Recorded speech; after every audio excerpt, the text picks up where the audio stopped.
what is the difference between the dire wolf and the gray wolf? Wolves are the undisputed kings of the wild world of canines, and that's been the status quo for thousands upon thousands of years. Today, the widespread gray wolf is the largest and most dominant wild canine around. But did you know that there was another big bad wolf ruling the wild in prehistory? Of course, we're talking about the legendary dire wolf from the Pleistocene and Holocene. So we've decided to do a little comparison. What are the similarities between the wolves? What are the differences? And why did the dire wolf die out while the gray wolf thrived? Let's talk about it. Taxonomy. The dire wolf is known to taxonomists as Aenocyon dirus, and paleontologists assert that there were at least two subspecies, Aenocyon dirus dirus and Aenocyon dirus gildei. However, some scientists still refer to the animal as Canis dirus, its original taxonomic name. Naturally, determining the extent and number of subspecies for extinct animals is a tough task, to say the least. However, dire wolf fossils are fairly common finds. And we also have a very special mass fossil site where many specimens have been unearthed, the La Brea tar pits. These ancient tar pits are a wonderland for paleontologists, and their chemical makeup has helped preserve the fossils of a bunch of amazing prehistoric creatures. Mammoths, saber-toothed tigers, American lions, and of course, dire wolves have been found here. And these finds have gone a very long way in helping us get a better understanding of such creatures. In contrast, we don't really need tar pits or any other special preservation sites to know about the gray wolf, mainly because it's still around. Despite being a fellow member of the Canidae or dog family, the gray wolf is not in the Aenocyon genus. Instead, it is in the Canis genus, and the full scientific name of the species is Canis lupus.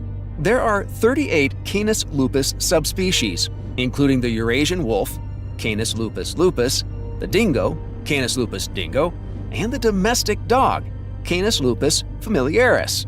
That's right, every domestic dog breed, half-breed, or mongrel is descended from gray wolves domesticated by humans all over the world. Habitat.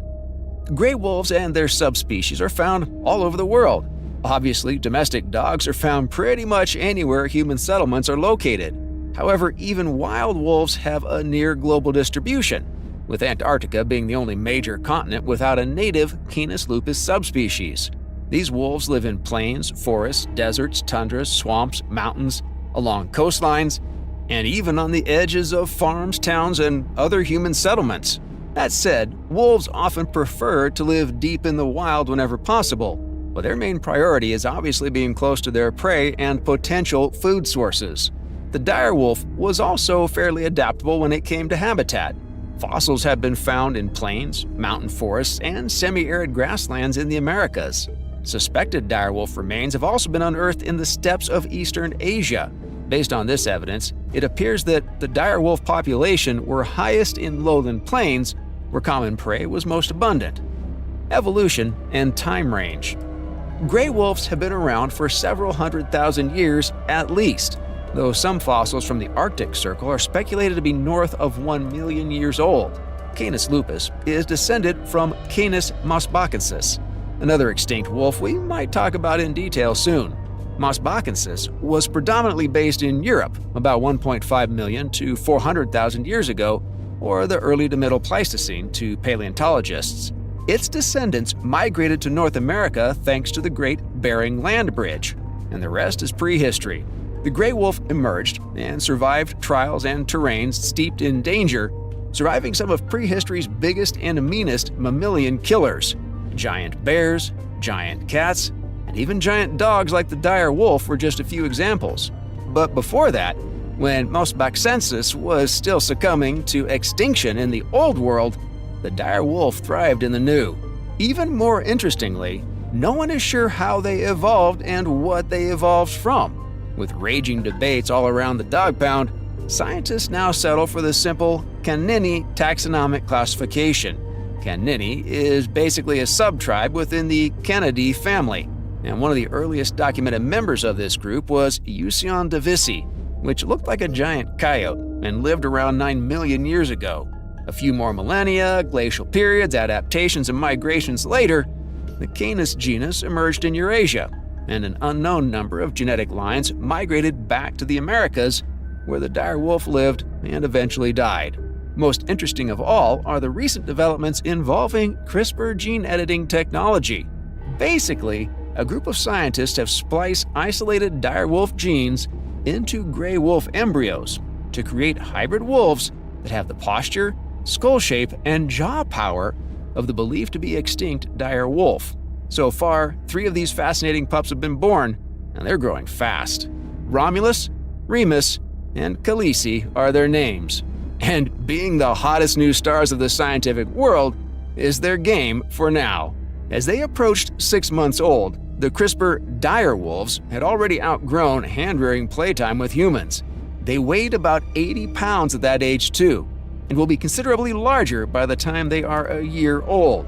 Of course, because of their largely gray wolf genetic makeup, it's not possible to classify these animals as true dire wolves. Maybe with time, more of the dire wolf's genetic makeup will be discovered and brought to life for real somehow. Appearance and size. Part of the gray wolf's incredible adaptability is their wide range of size and appearance. Coats range from red, gray, white, black, brown, tawny, olive, and an endless mixture of these and other colors. Coats sometimes reflect the general habitat in a camouflage way, and sometimes they don't. Unlike many wild cats who kill with assassin or power styles, wolves rely on tenacity and endurance. As a result, they are not really reliant on stealth. Of course, when it comes to power, wolves are no slouches in the slightest. Tough, agile, and gifted with near-infinite stamina, gray wolves are built on a lean, mean, skeletal frame that can support various muscle masses. That means they can get seriously big and bulky in areas with rich, juicy prey, or they can be skinny and gaunt when the going gets tough.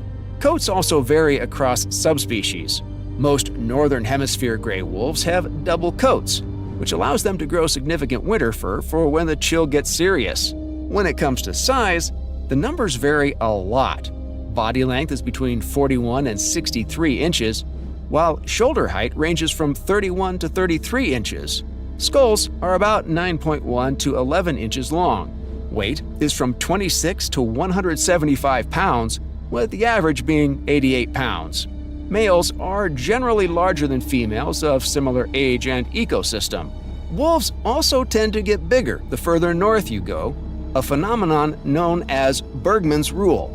Essentially, wolves in colder areas can reach greater sizes than wolves in warmer parts of the world. Gray wolves also have fairly long legs, which helps them with speed and navigating through deep snow. Now, the dire wolf was a little different from most gray wolf subspecies, but at the same time, it was similar in build and proportion to modern northwestern wolves, Canis lupus occidentalis, and Yukon wolves, Canis lupus palmacilius.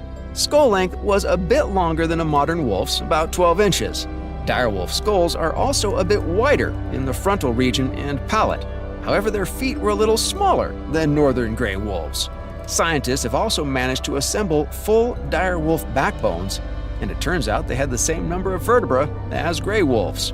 Dire wolves also had proportionally shorter limbs than most gray wolves, with Aenocyon dirus gildei sporting shorter legs than Aenocyon dirus. Based on the various bones and fossils, size estimates for dire wolves are quite variable.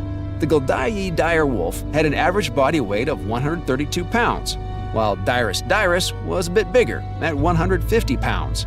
This means they were about the same size as the largest gray wolves. Of course, average means the animals could be bigger or smaller than these figures. Size would depend on sex, location, time of year, and food availability. Again, females were smaller than males. No one is certain what dire wolf fur was like, but there is a strong possibility that colors were quite variable. However, as Ice Age creatures, it is more likely they had double coats for coping with winter. Another distinct feature found on Mayer dire wolf finds is a penis bone that was significantly longer than those of male gray wolves.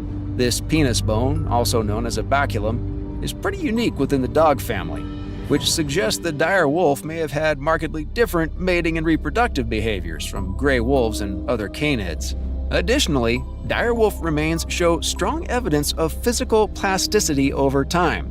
Body size, skulls, and teeth changed and readapted over time and across habitats. Grassland dire wolves, for instance, had bigger jaws and chompers for crushing horse or plains bison bones, while forest wolves had more compact weapons to tackle deer, rodents, birds, and reptiles. Behavior. Gray wolves are both famous and infamous predators. They are strong, fast, and highly social. Living in packs, the wolf is an undisputed apex predator in much of its domain. Bears, big cats, other dogs, and of course humans are their main enemies for the same reason. They're dangerous. Packs can reach 20 individuals or more, and territories can be larger than Chicago or London, which means any citizen of Wolftown is always on their toes. Groupings are strictly hierarchical, with an alpha male and female pair being the top dogs. Everyone else sorts themselves out in order of strength, age, and mentality. Gray wolves are incredible endurance athletes that run prey down to exhaustion, and their teeth and numbers finish the job. Dire wolf hunting strategy and social dynamics are the subjects of a lot of speculation. That said, animals from La Brea can paint a picture of their diet. Pronghorn, camels like the extinct camelops, sloths, and other mammals were primary prey, as well as juvenile or weak bison. Additionally, dire wolves were probably more opportunistic scavengers than highly specialized hunters, a bit like modern spotted hyenas. Using their bulk and backup, they could easily drive off a number of other predators from their kills.